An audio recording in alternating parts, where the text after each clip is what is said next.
Must we stand about? I have much to do. The usurpation of culture has been going on for some period of time. It started with publishers of books who didn't pay authors for their labors when the printing press came out. So laws were written in order to protect the rights of those who wrote books. The next copyright laws were written for those that wrote music, so that when the sheet music was sold, they wouldn't be like Stephen Foster and Diana Garrett, because he sold all the rights to his music for $50, and yet it was being played by player pianos and musicians all across the country. Different countries came up with different copyright laws based on both books and music and the selling of that therein. Along came radio, and now there were mechanical rights because the record companies were making money, but the artists weren't making any on the sales of their work. Now we have the digital age. All great artists and writers have based their labors on those that have come before them. To train an artist, you take him to the great masters, or her, and they draw from what they see, and they understand light and shadow from those great masters. That does not mean they're infringing on anyone's right, because you can still go look at Michelangelo if I try to make a soap David. Michelangelo isn't losing anything. Now, this idea that corporations have the right to usurp culture has become disgusting. It's against the rights of the very people who produce the art. They get a very small percentage in comparison to some jerk who just happened on a job for however many hundred thousands per year after he sold seat belts for dogs at Toyota. Now he sells music. He doesn't care about the people that he's involved with. He cares only about the bottom line, which is profit. So there have also been great cultures of the past that have been stolen from, including my own, I might add. And then the book that someone wrote based on the knowledge that we gave them for free is copyright, and the publisher and the person teaching the rest of the world is making millions of dollars at the expense of a culture that will give you that knowledge for free. It appears that everything is for sale culturally. Now, the fight with Viacom and YouTube. YouTube had no right to keep people's personal information to begin with, as far as I'm concerned. If I go to a concert and I pay cash for the tickets, no one has the right to take my name or my information of where I was in that evening. Now, there is no privacy on the internet. There hasn't been for a very long time. Those who are more tech savvy can hide themselves better than those who are not. Those who are more tech savvy can access a wider array of products and services than those who are not. Napster didn't stop file sharing. It just grew into another form. So now that we've gotten that far, what we have is a bunch of dying dinosaurs trying to use law. But when you make the average man a criminal, then law becomes meaningless in the greater term of things. Anyone who's raised children can tell you this. The simpler you keep the rules, the less of them the children will break. And the more adherence you will get to the simple, clear rules that you do give them. A society works under the same auspice.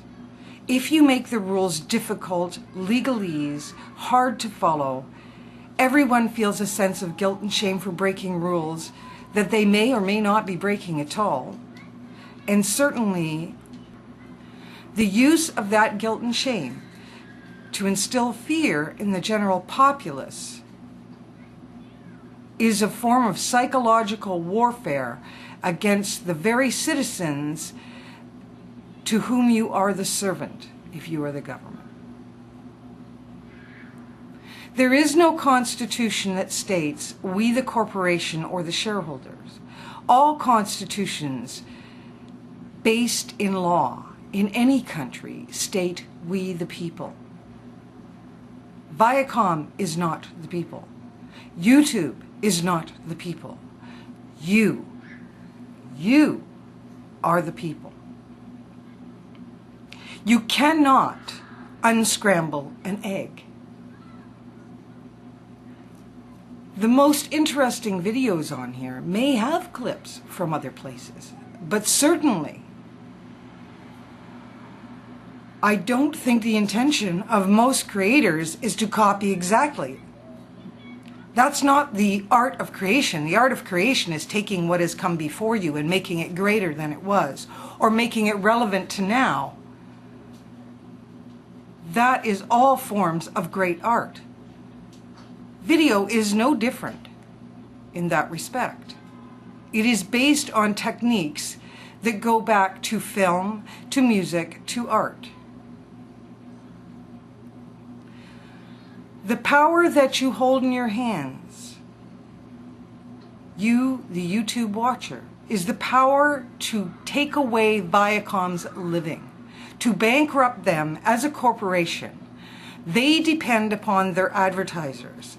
Boycotting Viacom itself is not enough. You must right the people that advertise with them. They are about to sue, harass, and take the private information unlawfully in many countries. No matter what some judge in a USA court thinks, America does not run the rest of the world's legal systems. I suggest strongly to those of you out there, write the advertisers that spend their money at Viacom. Stop watching Viacom shows and let them know why you are doing it. Tell them that you will not buy any products that are being advertised on any Viacom. Make it clear to them that thousands upon thousands, perhaps hundreds of thousands or millions across the world are watching this struggle, and Viacom will not get away with it. Now, I see a lot of finger pointing on YouTube. Well, that person used a small clip here, and that person didn't follow copyright. And that person did. Don't play that game for them. Don't even go there. This isn't about them taking your information to see if you watch, say, a Stephen Colbert clip. This is about their intrusion into your everyday life, chasing something that shouldn't even exist to begin with.